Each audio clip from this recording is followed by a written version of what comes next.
YS కుటుంబాన్ని ఇబ్బందులు పెట్టిన కాంగ్రెస్ లో చేరడమే కాకుండా తిరిగి జగన్ ను షర్మిల విమర్శించడం ఏంటి అన్నారు డిప్యూటీ సీఎం నారాయణ స్వామి. అన్నను నిందించడం, ఆయన్నే ఢీకొట్టాలి అన్న ఆలోచనను విరమించుకోవాలని సూచించారు. షర్మిల తీరుతో తల్లి విజయమ్మ తీవ్ర మనస్తాపం చెందుతున్నారని, ఇది మనకు మంచిది కాదన్నారు నారాయణ స్వామి.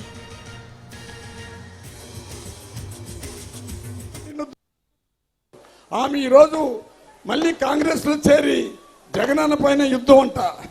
అమ్మా, నువ్వు కూడా నాకు వయసు 72-73 అవుతున్నది. తల్లి, నీకు తల వంచి నమస్కరిస్తుండా. అందరితో కలిసి అన్న పైన పోటీ చేసే ఆ ఆలోచన నీకు ఉన్నా కానీ నీ అంతు చేస్తా, నీ కథ తీరుస్తా అనే మాటలు మాట్లాడినావంటే పబ్లిక్ కూడా నిన్ను దూరం చేసేస్తారు. మీ పైన ఉండే ప్రేమ, నేను రాజశేఖర రెడ్డి బిడ్డ అంటున్నావు. నువ్వు నిజంగా రాజశేఖర రెడ్డి బిడ్డ అయితే ఈరోజు ఆంధ్రప్రదేశ్ అభివృద్ధిని ఒక తూరి ఆలోచించు.